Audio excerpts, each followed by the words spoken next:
mengaku punya suami di Yaman. Seorang TKW Taiwan ini hampir kehilangan 50.000 NT karena diminta suaminya untuk dikirimkan. Untung digagalkan polisi Taiwan. Begini ceritanya.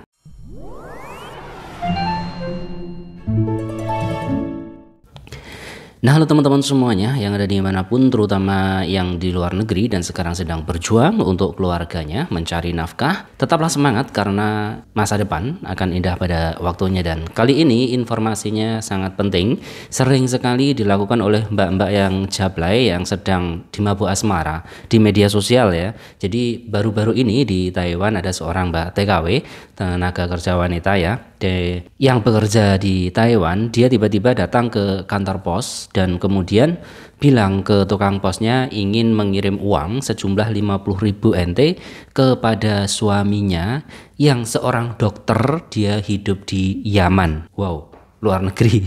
Nah, kemudian saat ditanya kenapa dia ngirim ke suaminya, katanya ya suaminya butuh uang untuk biaya hidup. Lah sekarang kita logika ya, jadi seorang dokter masa juga butuh biaya hidup dan minta ke mbak TKW-nya gitu loh. Jadi ya mungkin mbak TKW-nya ini udah ingatannya itu udah gini ya, nggak bisa berpikir jernih ya. Yang penting saya punya suami seorang dokter gitu ya, walaupun dia di Yaman. Nah kemudian saat ditanya-tanya terkait suaminya, mbak ini agak belet ya. Jadi nggak bisa jawab secara lugas, terang benderang gitu, nggak bisa. Kalau orang-orang Taiwan atau polisi atau petugas Taiwan itu biasanya dia taunya kan kalau kirim uang dari Taiwan ke Indonesia untuk keluarganya, untuk suaminya, itu pun jumlahnya paling 30.000 maksimal ya.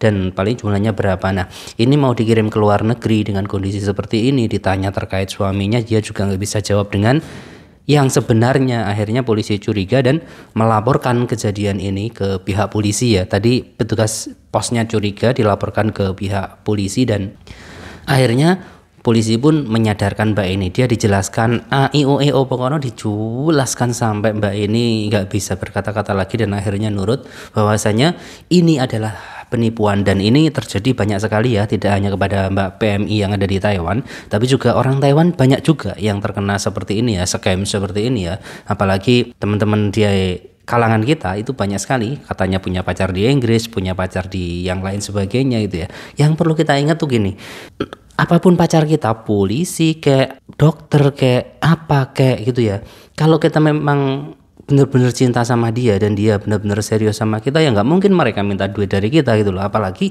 kita yang pekerjaannya hanya pekerja migran gitu ya.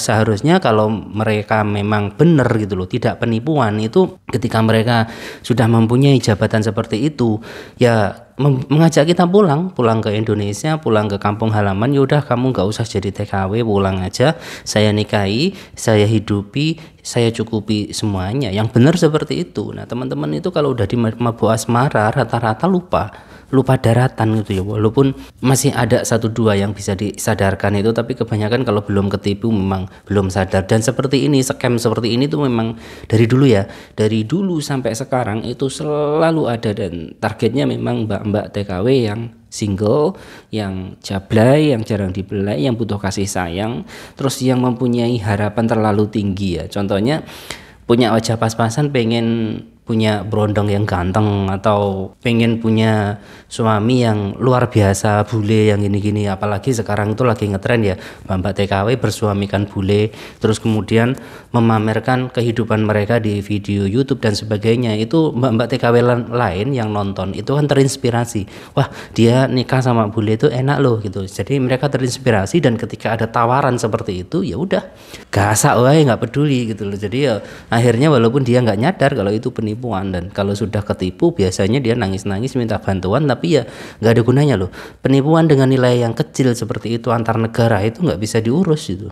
Diurus pun ya percuma, cuman buang-buang duit juga belum tentu ketemu itu. Jadi teman-teman hati-hati yang model penipuan scam antar negara seperti ini ya. Jangankan kok antar negara loh, teman-teman ada di Taiwan, kemudian penipunya ada di Indonesia, itu kalau nilainya kecil juga jarang sekali. Banyak penipuan seperti itu tapi jarang sekali yang bisa diungkap gitu. So teman-teman hati-hati semuanya, cinta di media sosial tidak selamanya indah.